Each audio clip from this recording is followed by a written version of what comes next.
A key role of ours is to really talking directly with New Zealanders with key messages that engage. That's one of my key roles. When we say engage, the idea with the message in the media today, it's changed a lot. You used to be able to put on TV ads, find the audience you're talking to, and just play it a number of times. We've learned a lot over this conference, and that world is changing. So it's all about engaging. Both these guys are hitchhiking, so the outcome's the same. It's just finding the best angle and the best way to achieve that outcome. And it's, a nice simple way to look at it. As I said, media used to be simple. You used to look at TV ads, you'd have your budget, you'd argue for the best tarps, which is the amount of reach you can get. You'd find the show that your audience is watching and you'd pummel in TV ads. You'd make the TV ads nice and simple and that message would engage, because at that stage we weren't embracing as many messages per day as we are now. 3,000 to 4,000 messages are coming into each of us each day, so you've got to be clever. Also, the amount of channels has really completely changed, because the times, they are changing, and we're hearing a lot about that at this conference. So channels, 50 million ways to reach, our population and our people. You don't need to read these, it's just to give you an example of the different places you can now go to reach audiences. And you can't go to one of them. You can't just put a TV ad on and go, right, that's tick. You've got to engage with these people on different places, different levels, different ways. And it's being clever about that. A lot of these channels are now online and in that social media space. And often when I tell people that, they go, oh yeah, brilliant, but it's for 16-year-old geeks. So I thought we'd have a look at some of the statistics out of New Zealand just to show that engagement with online. Bit of a snapshot of New Zealand right now. 99% of us under 40 are online. 93% of all of us are online. 4 out of 5 of us, 80% of us are online for at least an hour each day at home. 80% of us are members of some form of social media network. That's the entire population. 29% of low-income Māori and Pacific Island internet users pay for subscriptions for online music services such as Spotify. So we've come from having a record to a tape to a CD to music online to buying it online to just streaming it. And those last 3 phases have gone so fast and so quick. But again, here's a channel we know people are paying for and people are using. When asked the importance of media, 81% rated the internet as important or very important.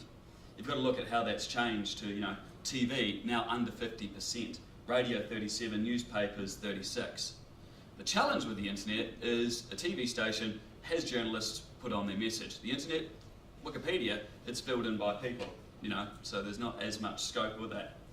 A good analogy is really, you ask any doctor about their patients that have arrived in a panic after Googling the symptoms. That is a little fear around the internet, isn't it? You don't own the content, everybody does.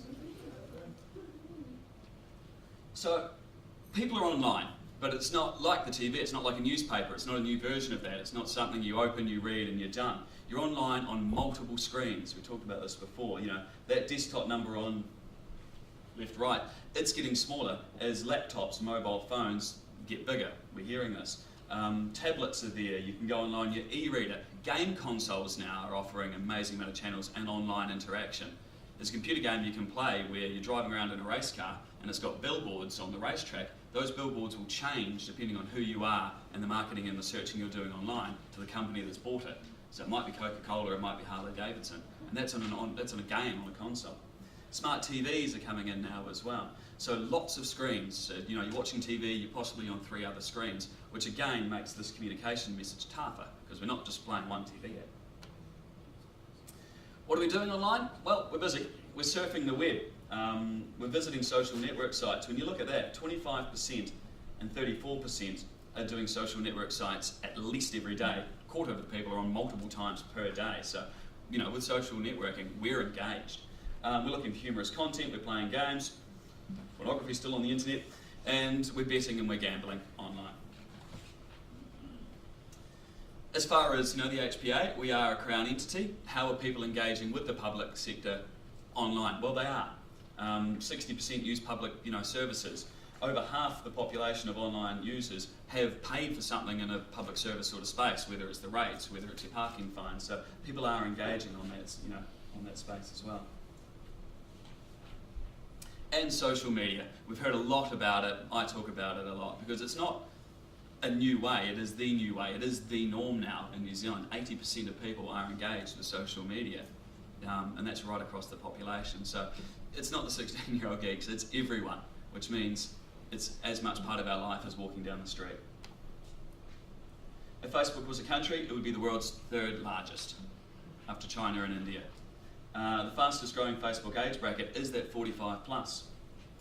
The question which I like, which I heard as an example, is what would you do if you found a wallet on a bus? Ask anyone under the age of 23. I mean, most people here potentially give it to the driver, maybe give it to the police. Anyone under 23 will take out the driver's license, put the name into Facebook, see if you have any mutual friends. That's the way of getting the wallet back to the person. There's also interesting research, if you don't have mutual friends, you'll keep it. If you do, you'll give it back. But, you know, the social world makes us closer together once we're all connected. The one big difference with modern media, I guess, compared to old school, is content is absolutely king. I've had my ups and downs, my fair share of bumpy roads and heavy winds. That's what made me what I am today. Now I stand here before you. What you see is a body crafted to perfection. A pair of legs engineered to defy the laws of physics. And a mindset to master the most epic of splits.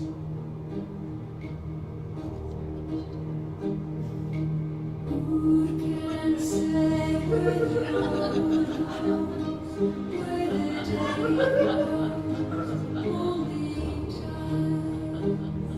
And who can say if you loved rose as your heart chose only time? We are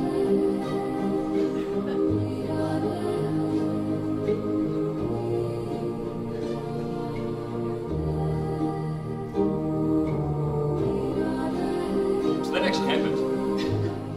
That wasn't, funny enough, that wasn't CGI, that actually happened. The reason I play that is content is king. That's about Volvo trucks have quite stable steering. If you saw that in an ad, you'd be like, okay. You see that ad, you bring in content, you make it enjoyable, you make it accessible, and you get 60 million people will watch it online. Can you imagine what a TV schedule would cost to reach 60 million people? So you make the content king, and it becomes shareable, it becomes reachable, and it becomes engaging. You know, and that's where we go right back to the guy with the axe and the guy with the, I've showered. If it's engaging, people will embrace it, and people will do the work for you when it comes to sharing that message. So, how does this apply in health promotion? This gets a lot harder, so I'm going to pass to Hannah B.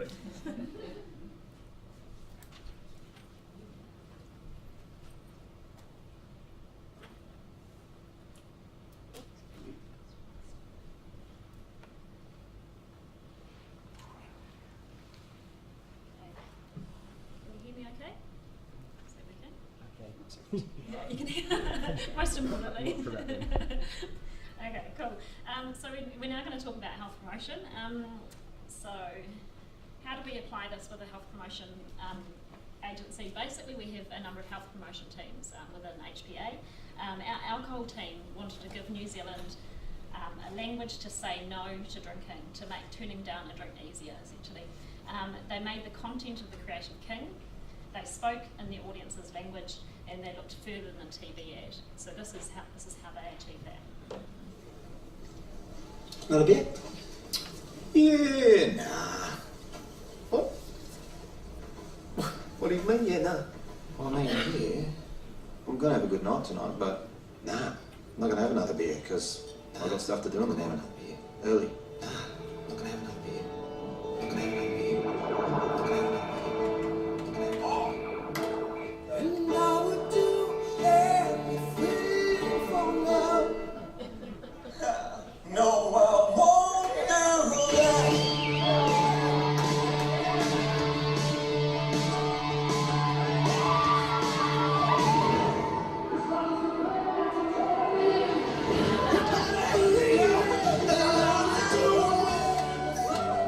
Okay, bro. No more beesies for you. No more beesies for you. So essentially that's looking at the content, it's making it fun, it was giving the language that we could use. And as you can see here, it's not just about what we put into media, it's actually about the shareability of that. So this is an example from a random person, Pink PN, who has shared that through their own social media, and you'll see that they shared at least 12,000 views of just what they've shared. So it's about our ability and our reach beyond what we pay for, and it's getting into their social media. Outside the pub, and there's a couple of people inside having a couple of beersies. Yeah, they didn't get the memo, Ben. No. Didn't CC them in. Time to change that, let's go. There we are, mate. There we are, mate. There we are.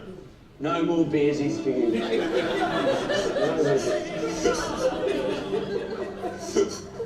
No more beersies for you, mate. No more beersies for you. No more beersies. There we go. There we go. More beersies for you, mate. No more beersies. No more beersies. No more beersies for you, mate. Go on. So that was really about actually John and Benno for their show. They took up the kind of baton and they used it for their content in their show, and again got the message out there. In tobacco control, so our tobacco control team, they've been looking at social media and using social media and playing that being a massive role in engaging their audience. So some of you hopefully will be familiar with this site. So this is a Smoking Not Our Future Facebook page, and they're using the movement. I think one of the important things about is that the Smoking Not Our Future, it's about engaging, it's about our future, and you'll see there's 103,000 likes, 103,000 likes on that page. So just the kind of the level of participation, and again it's about kind of using, we don't have a huge amount of money compared to industry, and it's about using the most of our money really to cut through the various channels that are available to us. So what about the Choice Not Chance campaign? We're now in a stage of developing our next phase of the campaign, just to remind you and to let some of those know who haven't been in New Zealand and part of it. So phase one, which was introduced back in 2006, was really putting, and Graham mentioned this, was really putting gambling on the agenda. It was saying actually it's an issue in New Zealand. Phase two was about saying that individuals, families and communities can do something about gambling harm. Phase three, which was introduced a few years ago and is currently running, but we're coming to the end of that phase, was asking people to take action early.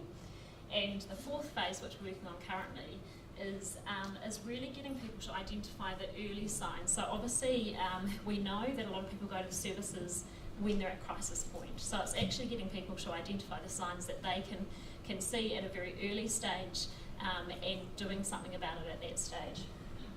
So what will this look like? For the first time, we're actually looking at using elements of humour with our campaign, and really just to use that to clearly communicate the science, so really clearly articulating the science but using that avenue of humour, and this offers us some opportunities to get into social media. The concept, which we in the early stages of developing, will be tested with our audiences to ensure that we hit the mark and that we are reaching the key audiences that we want to be talking to. So there's a number of channels, and again just referring back to part of our the earlier part of the presentation. So we are looking at TV commercials. TV commercials still work, they still reach an audience that we're wanting to reach, but we are also looking at other avenues, so updating our website and providing really interactive and engaging tools on the site, and tailoring them to people's individual needs. So those who are experiencing early harm through to those who really need to be seeing services, and the interaction between that and local services as well. So we're really looking at responding to behaviour and different statuses of people's gambling. We're also looking at online and social media. So again, going back to the kind of the concept of humour, it makes it a lot more shareable, and it means that there's people out there who essentially do the work for us, which is great. We've got a very small budget, even compared to tobacco and alcohol. We've got a small budget, so we need to make best use of that budget. We'll also be refreshing the resources and support material. So we can actually support services. As I mentioned earlier, part of our role is to really make our messages digestible and relatable to local communities, and all the amazing services around the country have a really key role in getting those messages out in the community. And we're also looking at a new gamble-free day concept. Uppy tomorrow will be presenting on the last few years of Gamble-Free Day. We're now at a phase of needing to refresh that. We've kind of made use of our celebrities as much as we can, and we're actually going through a new phase of development. Really keen to talk to you guys about that. As I said, Uppy will mention a little bit more about that tomorrow, mainly reflecting on reviewing what we've done, but it's about, again, aligning that with the national message and complementing all the great community activity, because there's a lot of amazing community events run for Gamble-Free Day, so linking in with those as well. So just to finish here, as the world changes, we're working hard to keep up with it and making sure that everything we do engages with our audience, supports our partners at the coalface, and helps deliver in New Zealand where harmful gambling creates less harm today than it does tomorrow. So I don't know if there's time for questions. There's lots of time for questions. Thank you very much. That was, I was very captivated by that. Again, the international differences that I notice, what's acceptable and how you provide messaging around safe gambling. The use of humor is just delightful. Who has some questions? Samantha. Hi, I'm Samantha Thomas from the University of Wollongong. One of the key principles of social marketing is that it changes behaviour. And what you've done is so creative and innovative, and I can see lots of ways in which it could potentially tap into changing behaviour and attitudes. I was just wondering what sort of evaluation you've done. You can get lots of clicks on a website or lots of views on the internet, but it doesn't necessarily change the way people interact with the product. Yeah. Have you done evaluations of that, and what have you found? I think it's a really important point. I didn't put it into here, but one of our key things is that we make sure. So we do formative process and impact research and evaluation. In terms of the evaluation, we've got a number of measures that we put in place. So obviously, Facebook hits links to services and to helpline services at the time of our advertising. We can look at that, so that can kind of give us some hard data. In terms of behaviour change, and I think one of the important things is that a lot of behaviour change is not just about people going to services, it's about what they're doing in their own lives as well and how they're responding in their own lives. We have what's called a health and lifestyle survey that we do with 2,000, it's a 2,000 in-home survey, and that's conducted every couple of years, so that helps us to track and it asks people about attitudes and behaviours, essentially, so we're able to monitor and track specifically kind of measurable behaviour change with that. And we also, towards kind of every couple of years, probably about a year into our TV advertising, or our advertising, and obviously we're kind of shifting in another direction, we also do a tracking survey as well, so a post-campaign tracking survey. So there's a number of things, and we have got them available on our website as well, but I can make them available to you as well. Yeah, so it is a really important thing, and I think the other thing is, and one of the things I've been really heartened by, is there's a lot of local services are doing really great work in terms of evaluation as well. Up here with Gamble-Free Day, the collaborative, they had a really cool setup around kind of evaluation. They handed out cards to people, and people were able to say whether they were likely to be talking about the messages when they left the event and what they were going to do as a result. And I think that, again, that those kind of indicators I think are really important for us, because that's actually about how people are behaving as a result. Yeah. Please. Yeah, it's very effective, but I just want to put a bit of a challenge. That maybe if you're looking from that point of view that Dr. Reid was talking about at the start, it's a bit like teaching the boys on the Titanic how to swim. There's at the moment, there's a new Alcohol Act in which local bodies and communities are developing local alcohol policies, and the last time I went to one of those meetings, community consultation meetings, there were 29 representatives of the hospitality and liquor industry and 9 members of the local community, so that the people who are receiving the information and say, oh, it's all about freedom and things like that. And what are you doing to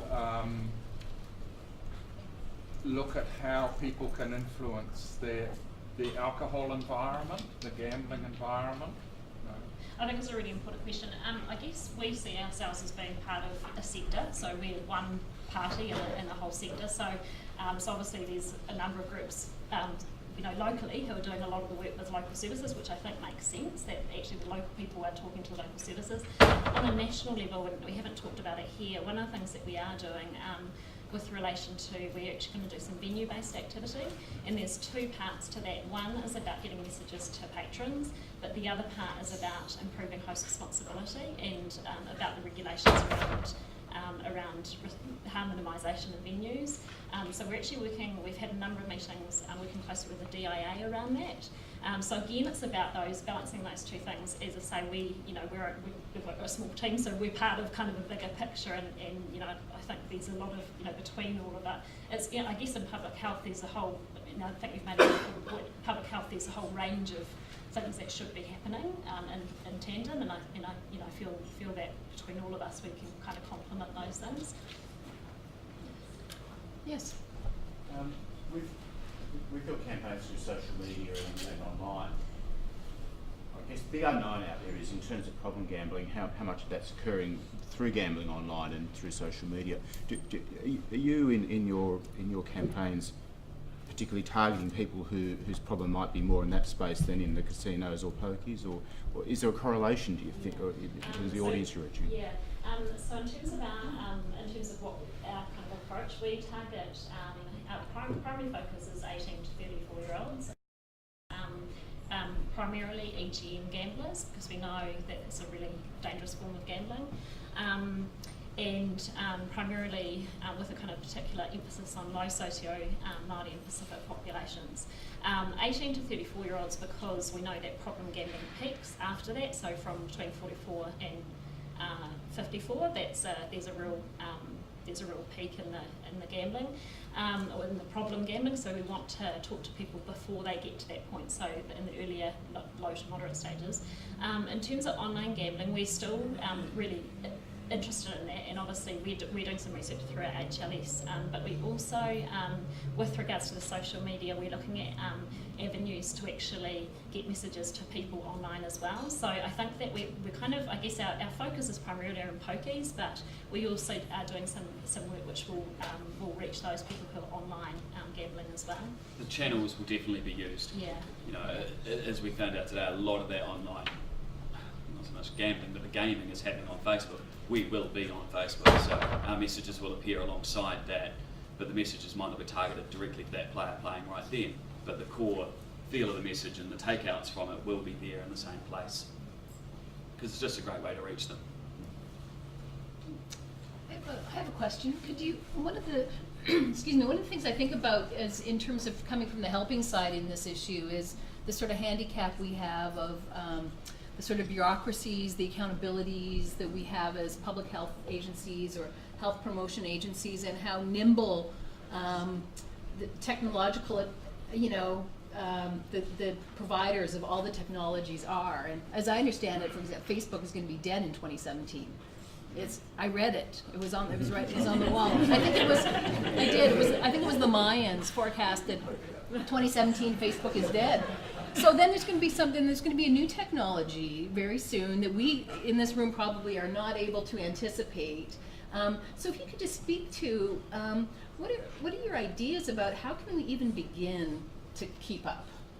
A big part of that is just being aware that what you're doing today won't be the same in 6 months, and that's this new media realm, and that's what we're getting into. So instead of piling every bit of budget into a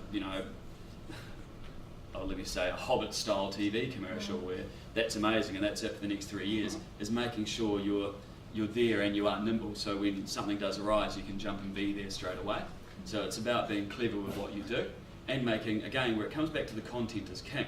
So it doesn't really matter what the platform is, whether the platform's Facebook, whether it's Twitter, whether it's online, whether it's the back of the bus. It doesn't matter, as long as the content is king. So the idea there is you build really, really good content and have that budget set aside, so when the new platform arrives, you can put your content and develop it onto it. And that's really important, making sure your messages and your engagement, because they're the same people, they're just doing things in a different way. One of the things we're really fortunate to have is, so we receive all our money from the Ministry of Health, and we're a Crown entity. But one of the things we are really fortunate is, while we have some clear overarching kind of objectives and some measurable outcomes, we do have flexibility to be able to move with, so we're not fixed down for a year and saying this is exactly how we're doing things. So it does allow, and it makes sense in the marketing world, we apply marketing principles, but the reality that it shifts and moves, we do have that flexibility. So we work closely with the Ministry of Health around updating them, but we're quite fortunate in that respect, because it is hard. But I think, also the reality is we are battling, against people who have masses of budget to keep up with those things. So again, it's doing the best we can with the money that we have here. The website's a great example. With the rebuild of the website, it's being clever. 2 years ago or 3 years ago, you built everything on a program that was developed. That doesn't work on Apple products. So it's being clever about forecasting the way through. So the new website's all very geeky, but HTML5 responsive. So it looks great on your computer, it looks great on your tablet, it looks great on your phone, and also flexible enough that the brand new X comes out next week, the site's designed that it will automatically take it to whatever you view it on there. So it's future-proofing as much as you can, even if you don't know what the future is. Great.